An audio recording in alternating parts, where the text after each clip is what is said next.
The results of your background check came back, Jimmy. I'm afraid we gotta let you go. Just give me a chance, Frank. I won't let you down, I swear. No can do. Company policy, no felons. Frank shuffled some sheets of paper on his desk. I'm gonna need you to clean out your locker and be on your way, he said, his eyes conveying sympathy. I'm sorry, Jimmy.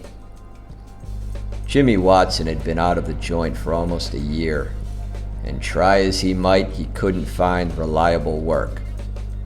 Sure, he'd work some odd jobs here and there, day labor, temp work, seasonal stuff, but he hadn't found anything that could consistently put food on the table. He was scrolling through social media one night when he received a message from an old childhood friend named Doug. What's going on? Jimmy asked.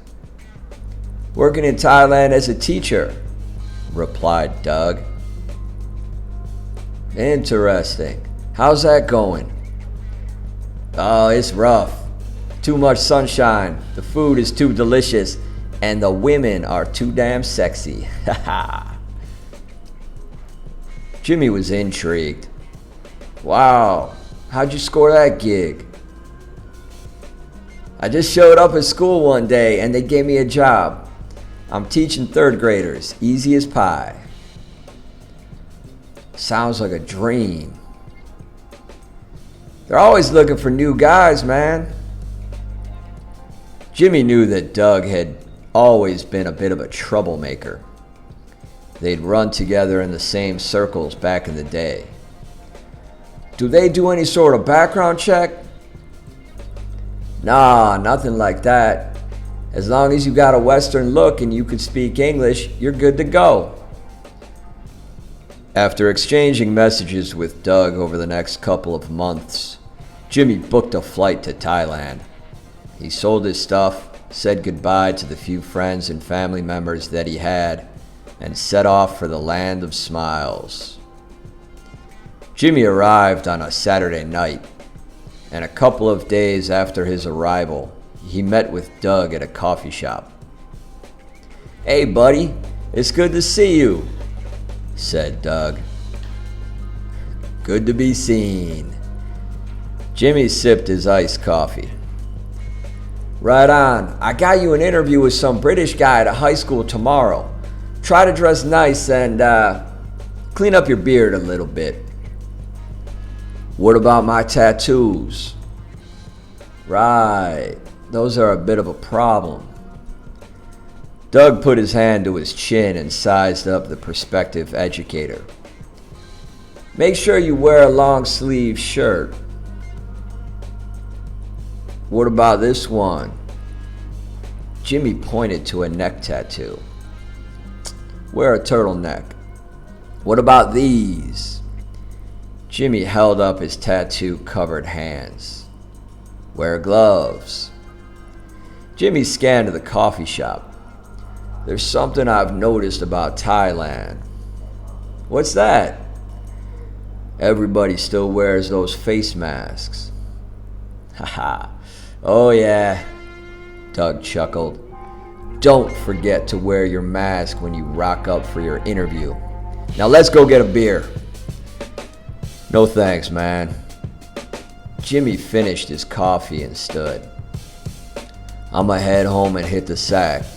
I want to be prepared for my interview. Jimmy woke up with the rooster the next morning. Looking at his battle-hardened face in the mirror, he worked some soap into a lather and spread it over his beard. He reached for a razor and brought it down over his facial hair. He worked the blade over his cheeks, under his chin, and around his lips. When he finally splashed some water onto his face, he didn't recognize the person looking back at him. It was the first time he'd been clean-shaven in well over a decade. What an upstanding citizen, he thought. Next, he hopped into the shower. Owing in part to the fact that he'd slept in a hot room with no air conditioning, the cold water suited him just fine. In fact, it felt like a cool paradise as it beat down upon his sweaty body and smooth face. After showering, he moved to the main room, in which he dressed himself with some items that he'd purchased only 12 hours earlier: a turtleneck sweater, a pair of gloves, and a cloth mask. Once he was dressed, he gathered some supplies and trekked to the main road. It wasn't even 8 o'clock and it was already swelteringly hot. As he stood there on the bustling sidewalk in his turtleneck sweater and his gloves, he lowered his cloth mask for a breath of fresh air. But all he got was automobile exhaust fumes. A taxi pulled up and Jimmy jumped into the back seat. "Bye, nai. Where you go?" said the driver.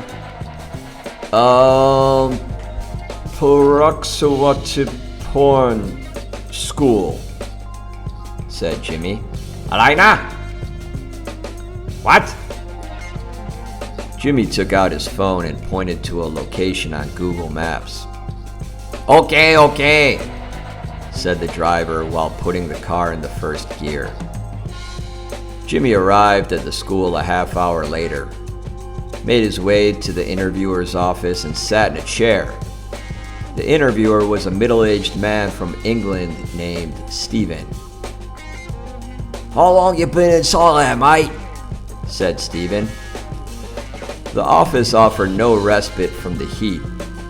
Underneath his thick turtleneck sweater, Jimmy was sweating like a police officer at a BLM rally. He lowered his mask to speak. Just a few days." "Whoa, mate." Stephen pointed a finger at Jimmy's face. "Make sure to keep the mask up at all times. The director of the school, some Thai guy, is a real stickler about that sort of thing." "Gotcha," said Jimmy, pulling the mask over his mouth and nose into the school-sanctioned position. Stephen thumbed through some paperwork. "Alright then, everything looks pretty good. You can go and give a demo lesson, mate. How's that sound?" "Sounds good. Follow me." As Stephen led Jimmy down the hallway, he offered the new teacher some advice. "These kids here can be a bit rowdy, so you won't exude strength early on." "Got it." "There's a video camera in the classroom, mate. The director will be watching from his office. Remember, don't take off your mask." "No problem." Upon reaching the classroom, Jimmy observed approximately 30 students seated at desks, each of them wearing an orange uniform and a mask. They looked to be about 16 years of age. "Okay, mate, have at it. Feel free to teach about anything you like." Stephen gestured toward the door. The aspiring teacher walked into the classroom and, facing the 30 teenagers, said, "Good morning, students." He reached for a marker. "My name is Teacher Jim." As the writing instrument fell from his gloved hand, one of the students made a wisecrack. "Jim?" shouted the student. Uproarious laughter followed. Jimmy later discovered that the word Jim is a vulgar Thai word that means vagina. "Please be quiet," said Jimmy, struggling to pick up the marker from the floor with his gloved hand. "Quiet!" Another student called Jimmy a buffalo, and the laughter continued without interruption. "Listen to me." Jimmy slammed his marker down on the desk. His skin was drenched with sweat underneath his heavy turtleneck. The students continued to taunt and mock, their howls growing stronger with each passing second. With their orange uniforms and masks, they looked like a gang of Hannibal Lecters. He tried to breathe in the hot, stifling air, but his body wouldn't cooperate.